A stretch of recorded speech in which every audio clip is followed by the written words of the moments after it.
Okay, TikTok. So I finished a book yesterday called Don't Believe Everything You Think. And I just got up and I just got off another client call with this guy in Colorado that built his own mountain home, built $1 million construction business in under a year. And he just had a kid. And he did all of this all at the same time. And at the time he was, super stressed out, getting up at 4 a.m., crushing energy drinks, doing all this, then working like 18 hours a day with his hands, and then going home, taking care of his wife. And he was basically driving 2 hours each way from Denver into the mountains and back. And he's crushing it. He's finished the house. They're preparing for winter.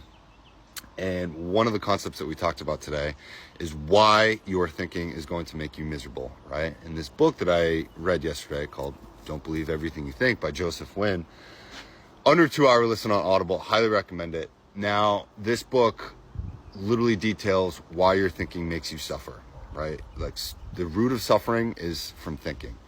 And he teaches you how to not think, and I can't teach you in this one simple TikTok, but when you think about things, you tend to stress yourself out. And the whole point of the book that I can surmise in one sentence is that in order for you to create something, you have to have space in a relationship, in a business, at home, in your life with an idea. If you don't have any sort of space, you are not allowing your brain and your intuition to create, right? And in nature, he talks about it. In nature, the love, joy, gratitude, happiness, fulfillment are all nature's primary instincts, right? Think about a baby. Its natural disposition is happy and content.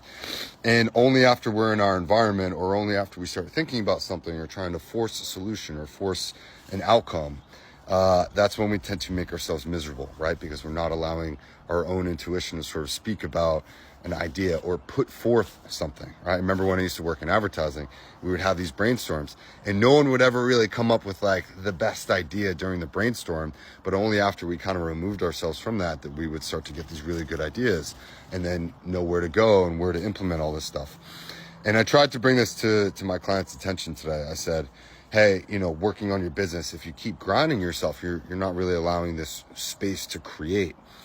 And when you step back and you start listening with your heart and then your brain and then honoring that with your gut, right? Your intuition is going to speak with you and tell you what you need to do, when you need to do it, and why you need to do it.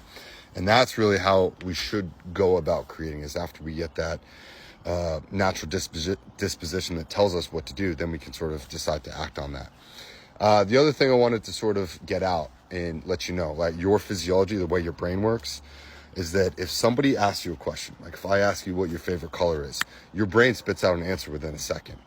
You can prompt yourself to sort of have these creative ideas. When somebody else asks you a question, your brain has to answer it. It cannot not answer a question that is being asked of it, right? Whether you choose to vocalize that or lie about it or alter that truth or speak your truth, right? That's completely up to you. But understanding that your brain is always designed to answer a question is going to help you figure out how to create space and how to honor your sort of intuition that comes up from your own imagination. That's really all I have for today. It was a hour-long call, but yeah, if you want to know more, my website's in the bio. Shoot me a DM, comment down below. I'm not going to edit these TikToks, but that's the summary for today.